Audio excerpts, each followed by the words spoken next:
Hey folks, David Stewart here. Let's talk about how to stay accountable. That is, how to have other people keep you accountable to your work goals or to whatever goals that you have in mind. This is something I don't cover very much in the Keys to Prolific Creativity, and I think the reason is because I'm a very, very, very self-motivated person.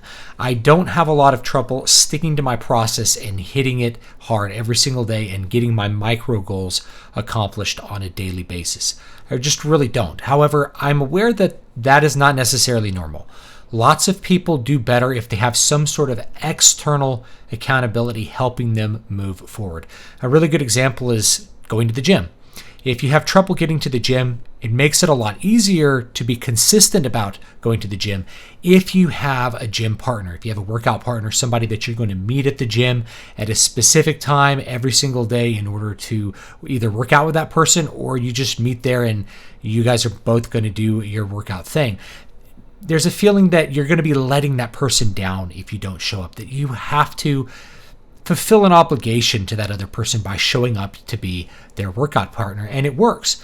People that work out with other people or they have a workout partner, they show up to the gym every day and then they are able to meet their fitness goals because they're accomplishing what they need to accomplish on the micro level. So I talk about this in the book. There's micro, macro, and then like meta levels. And the macro level is actually pretty easy to make accountability work for you. You have a deadline. You have to finish the project by that deadline. However, whatever we end up with at the end of our macro process, writing a book, completing an album, writing a piece of music, completing a painting, whatever it's going to be, whatever we end up with at the end of that macro process is merely the accumulation of everything we did at the micro process. Just like how your fitness level is the result of all the workouts that you've done prior to that moment when you happen to be measuring your fitness level, which is why it's so important to be consistent, say, about going to the gym. And it's very important to be consistent about working creatively. This is one of the main things I talk about in this book, is that if you have a process that fires off at the micro level, that is something that you do every day, every single day, you habitualize what you're doing, then it will produce for you those macro results that you want. It will help you complete the book. If you write 1,000 words a day, in 100 days, you've written 100,000 words. That is a full-length novel and then some for most genres. That's a very sizable amount of work that you can do, which means you'd be completing 3 books a year, thereabouts. That's quite a bit of work when considering most people can never finish 1 book in their lifetime. To be able to write 3 books a year, if you stick to that micro process, is very beneficial. The problem is, how do you stay accountable to another person in the creative world, in our creative space, where we are doing things on our own, sometimes for long periods of time in terms of hours, but also over months in order to complete a project? How do you stay accountable? So I'm going to give you a couple of tips that I think work, and some that I have even used for myself. Now, I mentioned that I'm very self-motivated, but that doesn't mean I don't benefit from some kind of external accountability. I talk about in the book, by the way, writing groups. And one of the reasons that writing groups are probably going to be a waste of time for most people. But one of the benefits of the writing group would be that it keeps you accountable. If you're meeting every week with a group of other writers and you have to have something to show them, keeps you accountable. You have to have something completed for the week, so you will endeavor to do that so that you can meet the obligation for the other people. The other people are expecting you to do it, and you want to meet those expectations. But you don't have to participate in a writing group to get some kind of externalization of benefits. So a big one would be to post whatever you write every single day on a blog. Now, that doesn't mean a lot of people are going to read your blog, but if you post it every single day and maybe you share it on your personal Facebook, or you send it to somebody who wants to read it, like your significant other or even your mother or someone, as long as you are showing what you have done every single day, you're taking your work and you're putting it out there for people to read, even if it's a very small audience, even an audience of one person.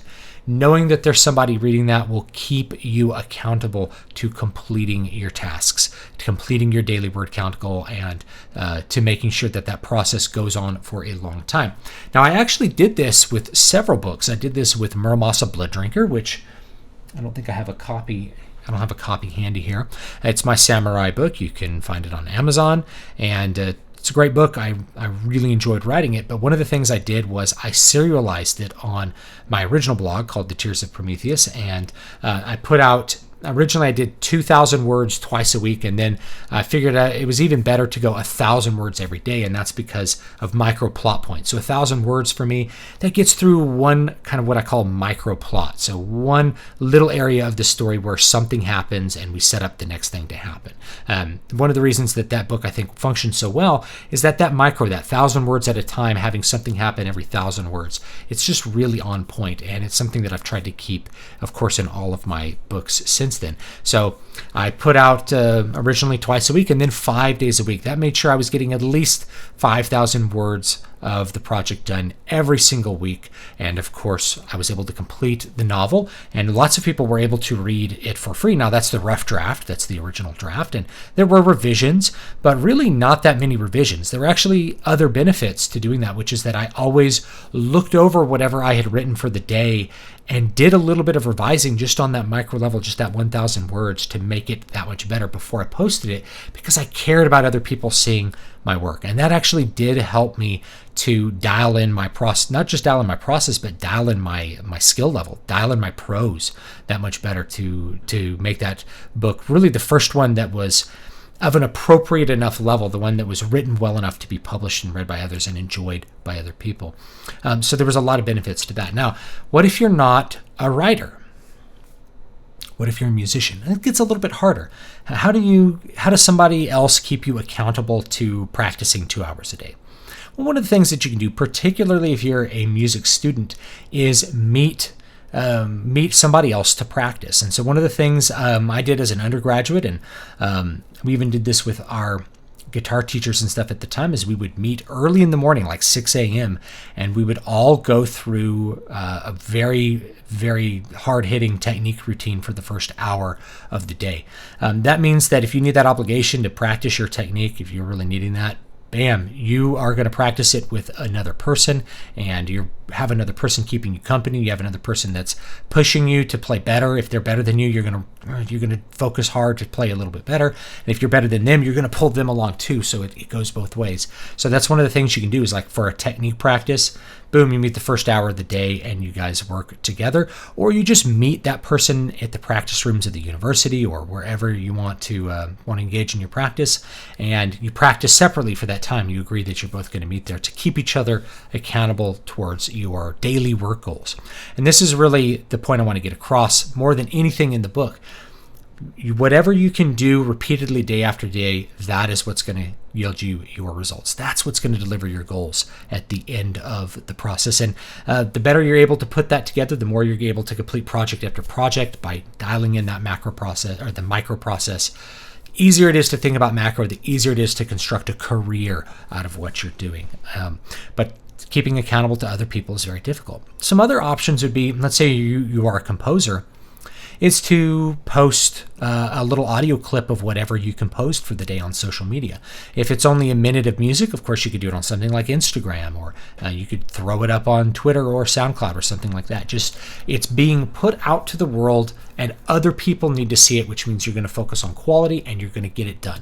And you make it part of your process and you do it every day, and you're going to feel accountable to the other people who are going to be looking at it and maybe providing you feedback and things like that. It's a great way to make sure that micro process continues to fire on. If you're an artist, it's really easy. Just whatever you finish for the day, you just post it on Instagram, or you post it on Twitter, or you put it up wherever. I think DeviantArt is usually for more like complete pieces, but I think Instagram is a great use of social media for that. Your friends might follow you on Instagram, you put your art up, and then they get a little bit more into what you're doing. Like, hey, tell me about this piece. It's a chance to get a little bit more out of that social media experience and make it a little less atomized. And of course, to share your work with people that you feel like are engaging in it. And the more people engage with it, the more you'll be encouraged to work on your visual art projects every single day and complete them on time and finish them so that other people can enjoy them. So that's a couple of tips for keeping these things accountable to keeping yourself accountable to other people in the creative field. So we're just taking the same idea of working out with a partner, but you can apply it to anything. It really can go to almost anything. You don't have to do a writers group full of people that really don't care about your work in order to get that. You can get that through online interactions and other things like that. I know for the very first book I wrote, I would send 1,000 words, or really it was often a lot more. I'd send whatever I wrote the night before I went to sleep. I'd send it to my wife. She was living in a separate city. We weren't married yet, and she was living in another city while we were like doing some job transitions and stuff. So I would send that to her, and it had a big, she really loved it, and she really enjoyed seeing what I was doing every day, and was really into the story that I was writing, and that kind of encouraged me to complete it as well. So it definitely did help me. Just because I'm very self-motivated doesn't mean I don't benefit from these things, or that I didn't become self-motivated magically. I've habituated my work process, and by having places that I published it, say on blogs, and by sending it, say, to my wife, I have habituated my work process so that now it's just things that I do, and it's really easy for me to get my daily work done overall. So thanks so much for watching. Don't forget to like, comment, and subscribe. Keys to Prolific Creativity, it's out now. It's also available in audiobook. If you don't want to wait to hear all the audiobook chapters on the channel, you can buy the audiobook. It should be linked down below in the description. And of course, if you join Audible to buy that audiobook, I actually will get a little bit of a recruitment bonus for you. So if you're thinking about it, then that's going to give me some extra benefit as well. So thanks so much, and I'll see you guys next time.